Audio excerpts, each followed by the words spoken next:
अस्सलाम वालेकुम। मेरा नाम डॉक्टर मुनम इजाज़ है। मैं एक माहिर अद्वियात फार्मासिस्ट और फार्माकोलॉजिस्ट हूँ।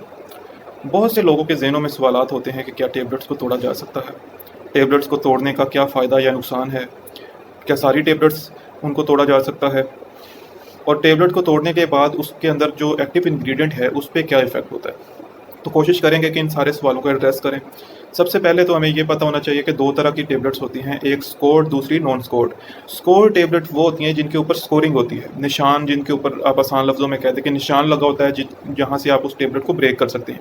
और नॉन स्कोरिंग में ऑपोज़िट आ जाएगा, जिनके ऊपर कोई निशान नहीं लगा होता। तो बहुत सी ऐसी वजूहात हैं जिनकी बिना पे टैबलेट्स को तोड़ा जाता है। उसमें सबसे पहले अगर आप कोई मेडिसिन है उसकी लो डोज़ लेना चाह रहे हैं, तो उसमें आप क्या होता है कि टैबलेट को तोड़ के उसको हाफ़ में कन्वर्ट कर लेते हैं और वो ले लेते हैं, जिससे आप उसकी डोज़ को कम कर लेते हैं। फिर कुछ लोग ऐसे होते हैं जिनमें बड़ी जो टैबलेट्स हैं उनको स्वेलो करने में दुश्वारी होती है, वो निगलने में दुश्वारी होती है, तो उसमें आप क्या करते हैं, उसको ब्रेक कर लेते हैं टैबलेट को, जिससे क्या होगा कि वो जो टैबलेट है आपके गले से आसानी से नीचे चली जाएगी। फिर कुछ लोग उसकी कॉस्ट को कम करने के लिए टैबलेट को तोड़ लेते हैं, ताकि उसको 1 हाफ़ या उससे भी ज़्यादा उसके पीसेस में कन्वर्ट कर लेते हैं टैबलेट को, ताकि उसकी कॉस्ट को कम किया जा सके। तो इसमें हम देखेंगे कि क्या नुकसानात हैं या फ़वाइद हैं, और कौन सी टैबलेट्स हैं, और कब हमें ये टैबलेट्स को ब्रेक करना चाहिए। सबसे पहले अगर ज़रूरी है टैबलेट को ब्रेक करना, तो अगर वो टैबलेट जो है, वो मेडिसिन जो है, वो एफडीए अप्रूव्ड है उसके लिए तोड़ने के लिए, तो वो जो उसका पैकेज इंसर्ट होगा, जिसको आप लेबल कहते हैं, उसके ऊपर वो जो लेबल के ऊपर उसमें लिखा होगा हाउ सप्लाइड वाले डिस्क्रिप्शन में कि क्या उसको तोड़ा जा सकता है या नहीं। अगर उस पे लिखा है तो उस जो टैबलेट के ऊपर स्कोरिंग होगी जहाँ से आप उसको तोड़ सकते हैं, तो उन टैबलेट्स को आप तोड़ सकते हैं। फिर कुछ टैबलेट्स ऐसी होती हैं जो एफडीए अप्रूव्ड नहीं है उसके लिए ब्रेकिंग के लिए। तो उसमें क्या होगा कि क्योंकि वो एफडीए अप्रूव नहीं है, तो उनके अंदर जो एक्टिव इंग्रेडिएंट है वो इवनली डिस्ट्रीब्यूट नहीं होता। उन टैबलेट को अगर आप तोड़ेंगे तो क्या होगा कि जो दोनों हाफ हैं, एक हाफ में एक्टिव इंग्रेडिएंट ज़्यादा हो जाएगा, दूसरे हाफ में एक्टिव इंग्रेडिएंट कम हो जाएगा। तो वो टैबलेट जो एफडीए अप्रूव नहीं है ब्रेकिंग के लिए, उनको आप नहीं तोड़ेंगे। अगर बहुत ज़रूरी हो उनको तोड़ना भी, तो उनको आप खुद से नहीं तोड़ेंगे, बल्कि जो आपके हेल्थ केयर प्रोफेशनल्स हैं, ख़ासतौर पे फार्मासिस्ट हैं, उनसे आप गाइडेंस लेंगे, उनसे आप मशवरा करेंगे कि क्या उनको तोड़ना चाहिए और किस तरह उनको तोड़ना चाहिए। अच्छा, कुछ ऐसी ड्रग्स हैं, कुछ ऐसी टैबलेट्स हैं जिनकी शेप जो है वो इर्रेगुलर होती है।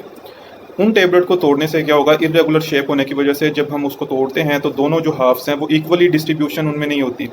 एक हाफ में एक्टिव इंग्रेडिएंट ज़्यादा चला जाता है, एक में कम चला जाता है, जिसकी वजह से नुकसान होता है। फिर वो ड्रग्स जिनका थेराप्यूटिक इंडेक्स बहुत कम होता है, नैरो थेराप्यूटिक इंडेक्स उसको हम कहते हैं, उन ड्रग्स को भी नहीं तोड़ा जाता। ख़ास तौर पे डाइजॉक्सिन और वारफरीन इनके एग्जांपल, अगर कोई पेशेंट वो यूज़ करते हैं तो इन ड्रग्स को भी नहीं तोड़ते। फिर वो ड्रग्स जिनको हम मॉडिफाइड रिलीज़ कहते हैं, ऐसी ड्रग्स हैं जिनको हम मॉडिफाई किया होता है, एक्सटेंडेड रिलीज़ टैबलेट्स हैं, उनके इंसर्ट या पैकेज इंसर्ट या उसका जो इन्वेलप है उसके ऊपर लिखा होता है, उन ड्रग्स को भी नहीं तोड़ा जाता, क्योंकि हम उसको इस इंटेंशन से फॉर्मुलेट करते हैं कि वो हमारी बॉडी में ज़्यादा देर तक रहे। जब हम उसको तोड़ते हैं तो उसके अंदर जो एक्टिव इंग्रेडिएंट होता है उसकी स्टेबिलिटी कम हो जाती है। फिर कुछ ऐसी ड्रग्स हैं जिनके अंदर जो एक्टिव इंग्रेडिएंट है उसका टेस्ट जो है वो अनप्लेजेंट है। उस अनप्लेजेंट टेस्ट को कम करने के लिए या ख़त्म करने के लिए हम उसके ऊपर कोटिंग करते हैं। तो उन ड्रग्स को भी नहीं हम तोड़ते। जब हम उसको तोड़ेंगे तो क्या होगा, जो एक्टिव इंग्रेडिएंट है वो एक्सपोज होगा, तो वो भी स्वेलो करने में डिफ़िकल्टी होगी। फिर कुछ ऐसी ड्रग्स हैं जो हम इस इंटेंशन से फॉर्मुलेट करते हैं कि हमारे वो स्टमक में जाके एब्जॉर्ब ना हो, बल्कि स्टमक को बाईपास करके हमारे इंटेस्टाइन में जाके एब्जॉर्ब हो। ऐसी टैबलेट जिनको हम इंटेरिक कोटेड कहते हैं, इसके इन्वेलप के ऊपर लिखा होता है ईसी। इंटेरिक कोटेड टैबलेट्स को भी नहीं तोड़ते। और फिर इसके बाद अगर टैबलेट्स को तोड़ना ज़रूरी हो तो इसमें बेस्ट प्रैक्टिस ये है कि आप एक टैबलेट को तोड़ें और उसको ख़त्म करें। जब वो दोनों हाफ ख़त्म हो जाएं उसके बाद नेक्स्ट टैबलेट को तोड़ें। ऐसा नहीं करना कि आपने एक ही वक्त में जितनी भी टैबलेट्स हैं सबको तोड़ के फिर रख लेना है कि हम एक एक करके उसको खाते रहेंगे। इससे क्या होगा, जब हम सारी टैबलेट्स तोड़ के रख देंगे तो उसकी जो स्टेबिलिटी है हमारे मॉइस्चर और टेम्परेचर इन्वायरमेंट की वजह से वो कम हो जाती है, जिससे वो टैबलेट जो है वो नुकसान पहुँचा सकती है। तो ये कुछ इसमें हमारे पास चीज़ें हैं कि कौन सी टैबलेट्स को तोड़ा जाता है। स्कोरिंग टैबलेट्स जो हैं उनको तोड़ें। कुछ ऐसी स्कोरिंग टैबलेट हैं जो कि इर्रेगुलर शेप्ड हैं, उनको तोड़ने से पहले अपने फार्मासिस्ट से मशवरा कर लें। और जो नहीं तोड़नी टैबलेट्स, वो मैंने आपको बता दिया कि कौन कौन सी टैबलेट्स आप नहीं तोड़ सकते। तो ये कुछ चीज़ें आप खुद भी इस पर अमल करें और दूसरे लोगों को भी इस पर अमल करने का करें। शुक्रिया।